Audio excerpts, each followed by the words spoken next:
The most exhilarating transfer window of all time has finally come to an end. Liverpool have broken the British transfer record twice in one window. Sunderland have managed to bag themselves a Champions League level player. It's been drama right down to the wire, but now it's time to build our Premier League transfer team. Let's discuss the format. Yes, so to keep this as a challenge, we have decided to only allow one player per club. That stops the likes of both of Liverpool's record deals, as you mentioned, Jamie, both featuring in our teams. So with that out of the way, that really is the only guideline. It has to be maximum one player per club. And on that basis, let's reveal the teams. I will reveal mine first. The graphic will be on screen for those watching. So I think this is where we had a bit of a difference from what we discussed. I have gone for Donnarumma in goal, and this is purely on the basis that I think he's in the bracket. I think with probably 2-3 other keepers. Yeah, Alisson, he's probably in the top 3 keepers in the world, isn't he? So it kind of probably is hard to keep him I think out. When he's fit, Alisson, and then you like Raya, but I think definitely in that bracket is Donnarumma. So Raya's definitely in the top. He's definitely in the top 5. That's for sure. For me, Raya's a little out, but like I say, it doesn't change Donnarumma. He's definitely in there after this season's performances and prior as well. So he's my City pick, and that's Donnarumma in goal. Right back, we have Kyle Walker. This was a bit of a tricky one. I've gone for Walker purely not only on ability, because I think possibly there is other, let's say, more athletic and more technical players now. Yeah, he's past his best, hasn't he? Walker has. 100%. You still have to do it on name as well, don't you? It's a big signing for Burnley. And it's not only that, but I think just for what it means for Burnley specifically in their pursuits this season of trying to stay up in the league, it is imperative to have someone of his experience and just his general leadership around the team and the way he'll be able to drag the others through maybe tough moments which are sure to come. Yeah. So I think Walker, for me, a solid choice at right back. Centre back. This was a little trickier. I struggled with centre backs as well. Since Guehi didn't move, it was a lot trickier. And in that respect, I have gone with Diakite for Bournemouth. Big shoes to fill. Zabarnyi and Huijsen going. It was always going to be tough to replace, but he's got off to a good start as well, hasn't he? 100%. 2 clean sheets in 3. Obviously, start of the season, it can be a little bit of a misnomer. However, I think he looks a good player, and I expect him to do well. And besides that, I've gone for my Arsenal pick, Hincapié. I think that's to put him as your Arsenal player is quite rogue. I'm interested to see the rest of your team. So it was a tough one, but again, I think other positions have been more. There's been more quality transfers in those. Yeah. And I was struggling for centre backs, and I really do rate Hincapié. I think he's a brilliant player. No, yeah, he's definitely good. I don't know if he'll start for Arsenal, but I think amongst the centre backs that have kind of moved in this window, he probably is probably one of the best to do. I would say, to be fair, there's not really any that stand above him in terms of quality. I can't think of one. Although he won't be a starter for Arsenal, I think he'd start in almost any other Prem team at the moment. Yeah. So I know Chelsea were linked to him, my club, and I would have been more than happy to have received him into our team. So, Hincapié is my left centre back, and Diakite the right back. Right centre back. And then we finish off the back 4 with De Kuyper in Brighton. We've got a very different back 4. Actually, our back 5 is a lot different. Yeah, I really wasn't sure how they would go about, or how he would sort of fit into the team. I hadn't heard of him too much, but having seen highlights and then a few bits of gameplay this season so far, looks a very good player. Obviously replacing Estupinian, and he looks more than capable to do that. Athletic, and he looks to have a good bit of technical quality as well. So I'm excited about this guy. He's one of them as well. He's got off to a really good start in the window, I think, so, in the season. Sorry. I suppose it's a good pick. Like I said, ours are a bit different, but I can't argue against that. You know what? It's one of those as well with Brighton. You just know full well that in a season or two, it wouldn't surprise anybody if this guy's moving to a Man City or something. So you're absolutely right. Clearly something in that, and I just think it was a tough one because there wasn't really any Brighton players other than that I was super excited about, and the left backs. Again, there was a few options for me, like Kirkes could have been in there, and a few others, but De Kuiper's my pick in that one. Yeah. For the reasons I mentioned. So other than that, we move on. I've gone for a 4-2-3-1. So this is my 2 in the double Yeah, we've pivot. got a different formation as well. Yeah. I had to get a double pivot in here, hence the channel. Oh, yeah. Well, to be Name. fair, technically I still have a double pivot, so Okay. yeah. Now we'll see how that goes when you reveal. But in my double pivot, I have gone for Granit Xhaka as the left of those two players. I just think this guy is My team is so absolute. much better than yours. Nah, no chance. Granit Xhaka. I think for again the reason I mentioned with Walker in the Sunderland team, he's going to be that leader, the guy with real established Yeah. quality, and I think he will just help to elevate that team massively. I think already he's doing pretty well for my money. Yeah. So Granit Xhaka in my left of the double pivot. To be fair, I think he's got off to a fairly rough start to the season, if I remember. I know I think last game he was a bit better, but the first two I think he was quite patchy from what I've heard. But I might be wrong. Either way, we know the player and he is a good player. So he's certainly a good player, and Sunderland have got off to a good start. So a signing that I think will do very well, and he knows the Premier League as well. So yeah. And other than that, a guy who also knows the Premier League, Joao Palhinha from Bayern Munich and Spurs. Oh my god, our teams are so different. I think we've had one player the same so far. Diakite. Yeah. Yeah. So for me, Joao Palhinha, I mean, he's already hit the ground running, did very well against Man City. And I suppose when you bought him back, there's a little bit of doubt whether, due to his time at Bayern, how he would fit back in. He's hit the ground running, hasn't he? He's one of those players I think I just love to have in a team, like a real destroyer. Really good, to be fair, to start the season. A tackler. Exactly what Tottenham need. Yeah, and you don't see too many of them now. I mean, you have got a few like Caicedo, but people that are just in there who can really just get about, make a tackle, and are just absolutely all over that midfield, like destroyer role, if you like. Yeah. So for me, I just really rate this guy, and I think in a Spurs, Thomas Frank Spurs, I think he'll do exceptionally well. And that's the double pivot for me. And then we'll move quickly on to the wingers in my 3. On the right, Esteval from Chelsea. He's my Chelsea pick. Okay, I kind of expected it was either going to be him or Pedro, but yeah, I thought it would be Esteval. Esteval. I think you'll see why I haven't picked Pedro, but I think Esteval, you've mentioned it in previous videos, just an exceptional quality talent. Like this guy is, he's so fearless. Definitely a good player.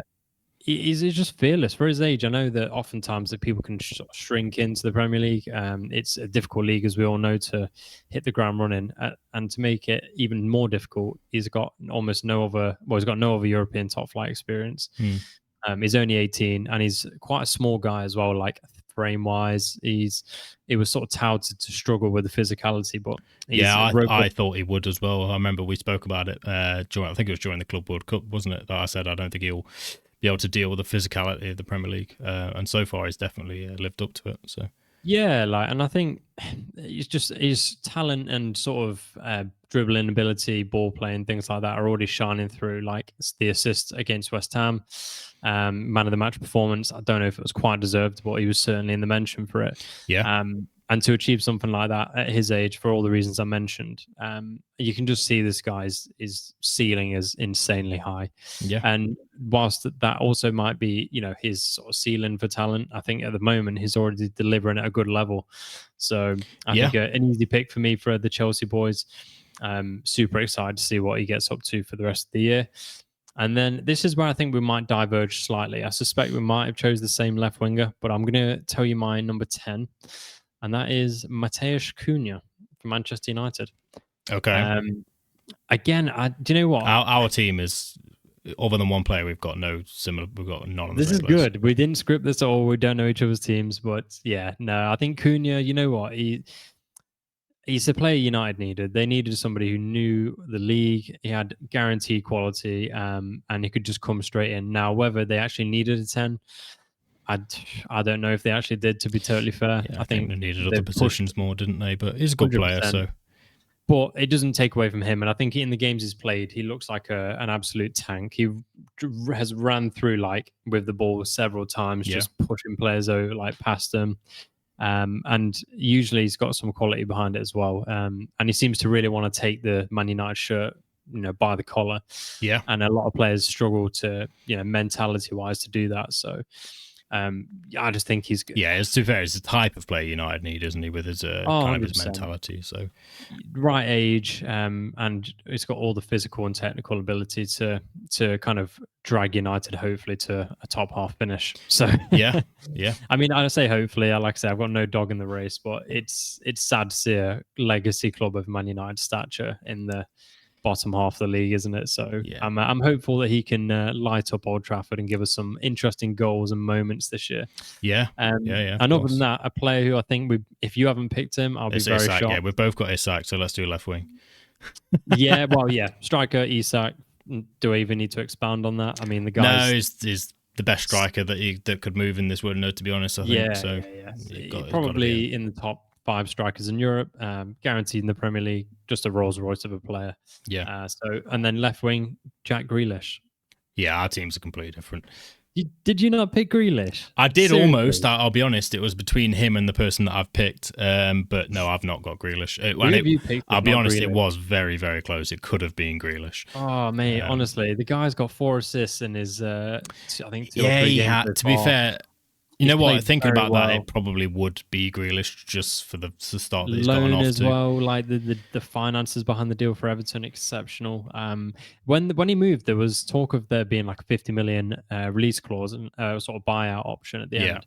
I thought that's incredibly steep. I don't see how that's reasonable, but if he continues on the form he's on now, Everton will be more than happy to pay, which I think just tells you everything about how this guy has sort of hit the ground running. So for me, Grealish, absolute certy pick on the left wing. And that completes the team. So Donnarumma, Walker, Diakite, Hincapié, and De Kuyper, Palhinha, Xhaka, Esteban Cunha, Grealish, Isak. Mate, I'm going to be honest, my team absolutely batters yours. No chance. No 100%. So if I'll be honest. If you've got none of the same players, you're dead, mate. You're done.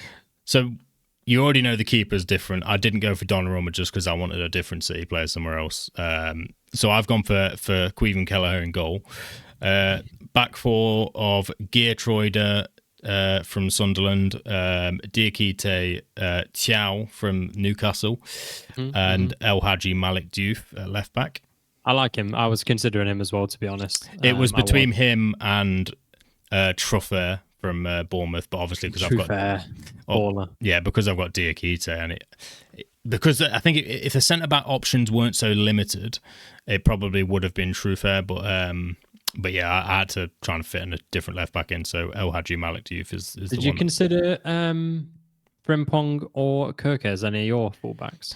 I didn't, just because I knew Isak was going in. Again, though, if you were allowed 2 or 3 per club, I think both of those would have been in my... It was either going to be Isak or Wirtz from Liverpool, and they're the only 2 I could realistically pick. Fair enough. So, I always knew fullbacks would be different. Very different back 4. Go on with the rest. What formation is it? So it's a 4-2... Well, it's either a 4-2-2-2 or a 4-2-4. However you want to look at it. And you'll see why. Okay, go on. So my double pivot, shout out channel name, I've got Zubamendi and Tiani Reinders. I was so close to Zubamendi, I'll be honest. I was very close to Zubi. And then to make up my front 4, I've got Brian and Mbumo on the right, Isak, João Pedro, and Xavi Simons. Wait, what? Where's Isak and Wirtz in there? Wirtz isn't in there because I can only get one Liverpool player in. And then Isak's your... So right winger run is... that by me again. So you give me the double pivot, which was Zubamendi and Reinders. And then I've got right wing Mbumo. Yep. I've got left wing Xavi Simons. And then I've got João Pedro and Alexander Isak up top. Ooh, you put Xavi Simons on left wing. Fair play. Did, yeah. I know he had played a lot there, but I considered him more for the 10 for some reason. Yeah, I don't know, to be honest. I always thought he was a bit of a 10, but I think he's very similar to Wirtz in the fact that he cuts in a lot from the left. So it's he does. He comes into the half space. He's not like a touchline winger, but I think he has played a lot on the left wing for Leverkusen. Leipzig. Yeah. So it was a fair call to put him there. I just wasn't expecting that, to be fair. I had some honourable mentions. So Eze was close to being in. Eze, Obviously, we spoke about Wirtz, and then Grealish and Donnarumma were my other 2 that I was So a torn couple of between putting so in. some of your honourable mentions were some of the players that I ended up with. To be fair, so at least we're aligned in some ways. Yeah. Talk to me about Joao Pedro from a neutral point of view. I'm obviously insanely blue tinted glasses on this guy. To talk about how I kind of structured my team, I obviously knew that there was going to be a player in from each of the top 6 teams. So I kind of went through each team and chose who I thought was their best signing, and if I could get them into their team, I was going to do that.